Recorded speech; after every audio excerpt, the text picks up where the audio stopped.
அனைவருக்கும் வணக்கம். Welcome back to Thilaksmani YouTube channel. இந்த பதிவில் வந்து நம்ம என்ன பார்க்க போகிறோம்னு பார்த்தீங்கன்னா 2026 வருடத்தில் வரக்கூடிய முதல் சூரிய கிரகணம் வந்து என்னைக்கு வருகிறது, நாள் மற்றும் நேரம் என்ன, இந்த சூரிய கிரகணம் இந்தியாவில் தெரியுமா தெரியாதா, மேலும் சூரிய கிரகணத்தின் போது நாம் என்னெல்லாம் செய்யணும் என்னெல்லாம் செய்யக்கூடாது என்றும், இந்த கிரகணத்தின் போது வந்து என்னென்ன தாக்கங்கள் எல்லாமே இருக்கும் என்று இந்த பதிவில் இருக்குது. மேலும் கர்ப்பிணி பெண்கள் வந்து என்னெல்லாம் செய்யக்கூடாது என்று இந்த பதிவில் இருக்குது. அதனால வீடியோ உங்க எல்லாத்துக்கும் ரொம்ப யூஸ்ஃபுல்லா இருக்கும். கண்டிப்பா ஸ்கிப் பண்ணாம எல்லாருமே கடைசி வரைக்கும் பாருங்க. நம்மளுடைய சேனலை சப்ஸ்கிரைப் பண்ணாம பாக்குறவங்க கண்டிப்பா சப்ஸ்கிரைப் பண்ணிட்டு பாருங்க. வாங்க இப்ப நம்ம வீடியோக்குள்ள போகலாம். முதலில் சூரிய கிரகணம் எப்போ வருதுன்னு சொல்லி பார்த்துடலாமா? 2026 வருடத்தில் பிப்ரவரி 17 செவ்வாய்க்கிழமை அன்று அமாவாசை நாளோடு சேர்ந்து இந்த சூரிய கிரகணம் வருதுங்க. சூரிய கிரகணம் எப்படி நடைபெறும் என்று பார்த்துடலாமா?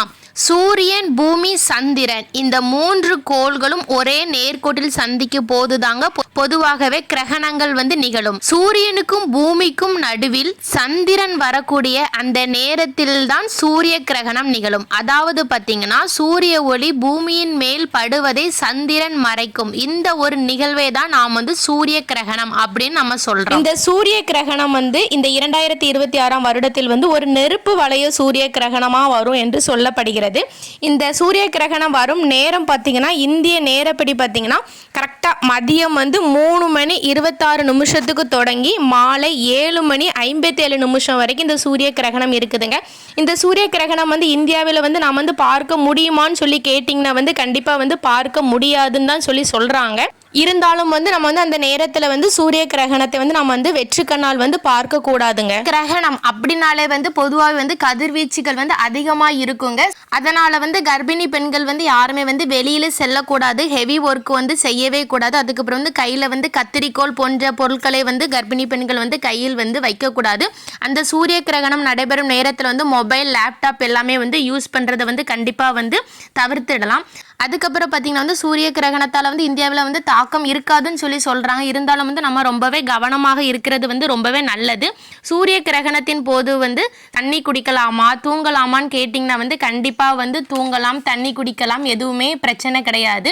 அதுக்கப்புறம் பார்த்தீங்கன்னா வந்து சூரிய கிரகணத்தின் போது வந்து நாம் வந்து செய்ய வேண்டியவை என்னன்னு பார்த்தீங்கன்னா, சூரிய கிரகணம் நிகழும் போது இறை வழிபாடு செய்ய மிக மிக ஏற்ற நேரமாகும். சூரியன், பூமி, நிலவு ஆகிய 3ம் ஒரே நேர்கோட்டில் இருப்பதால் வந்து நமக்கு அமையக்கூடிய எண்ணங்கள், கருத்துகள், சிந்தனைகள் ஒன்று கூடுவதற்கான நேரமாகும். இந்த நேரத்தில் வந்து இறை வழிபாடு செய்வது, மந்திரங்களை உச்சரிப்பது ரொம்பவே நல்லது.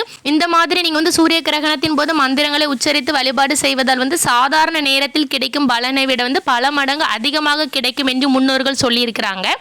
அதுக்கப்புறம் பார்த்தீங்கன்னா வந்து கிரகணம் முடிந்த பின்பு வந்து வீட்டை நன்கு கழுவி சுத்தம் செய்துவிட்டு பிறகு கல் உப்பு போட்டு வந்து தண்ணீரால் குளித்து சாமி படங்களை வந்து சுத்தம் செய்து விளக்கேற்றி வந்து நீங்க வந்து இறை வழிபாடு வந்து செய்யலாம். சூரிய கிரகணத்தின் போது வந்து நாம் செய்யக்கூடாத சில விஷயங்கள் இருக்கு, அதை பார்க்கலாமா? செய்யக்கூடாதவன்னு சொல்லி பார்த்தீங்கன்னா வந்து கிரகணத்தை வந்து நம்ம வந்து வெற்று கண்ணால் வந்து பார்க்கவே கூடாதுங்க. கிரகணத்தின் போது வந்து எதிர்மறை ஆற்றல் வந்து அதிகரிக்கும். எனவே இந்த நேரத்தில் வந்து எந்த ஒரு சுப காரியம் வந்து செய்யக்கூடாது. கிரகணத்தின் போது வந்து பயணம் செய்வதை வந்து தவிர்க்க வேண்டும். கட்டாயமாக பயணம் செய்ய வேண்டும் என்று சூழ்நிலை இருந்தால் மட்டும் பயணம் செய்யுங்கள். அதுக்கப்புறம் பார்த்தீங்கன்னா வந்து கிரகணம் நடக்கும் நேரத்தில் வந்து வீட்டின் பூஜை அறையினுடைய கதவை வந்து எப்பவுமே மூடியே வையுங்கள். முக்கியமான விஷயம் என்னன்னு பார்த்தீங்கன்னா சூரிய கிரகணம் நடக்கும்போது வந்து குழந்தைகள் எல்லாமே வந்து வெளியில வந்து விளையாடுறதுக்கு விடாதீங்க. அடுத்து பார்த்தீங்கன்னா ரொம்ப முக்கியமான விஷயம் பார்த்தீங்கன்னா வந்து கிரகண சமயத்தில் வந்து சண்டை, வாக்குவாதங்கள், அதாவது வந்து அவதூறு சொற்களை வந்து சொல்வதை வந்து தவிருங்கள். அதுவும் இந்த தடவை வந்து சூரிய கிரகணம் வந்து அமாவாசை நாளோடு சேர்ந்து வருவதால் வந்து ரொம்பவே சக்தி வாய்ந்ததாக இருக்கும் என்று சொல்லப்படுகிறது. இந்த 2026 வருடத்தில் முதல் சூரிய கிரகணம் வந்து அமாவாசை நாளின் வருவதால் வந்து ரொம்பவே சக்தி வாய்ந்ததாக சொல்லப்படுகிறது. அதனால கண்டிப்பா வந்து வீட்டில் வந்து இறை வழிபாடு செய்யுங்கள். ஓகே நண்பர்களே, உங்க எல்லாத்துக்கும் இந்த தகவல் ரொம்ப பயனுள்ளதாக இருந்திருக்கும் நினைக்கிறேன். கண்டிப்பா நம்மளுடைய சேனலை சப்ஸ்கிரைப் செய்யுங்கள். இந்த வீடியோ உங்களுடைய ஃப்ரெண்ட்ஸ் அண்ட் ஃபேமிலிக்கு ஷேர் பண்ணுங்க. அடுத்து இதே மாதிரி ஒரு நல்ல பதிவில் சந்திக்கலாம். நன்றி, வணக்கம்.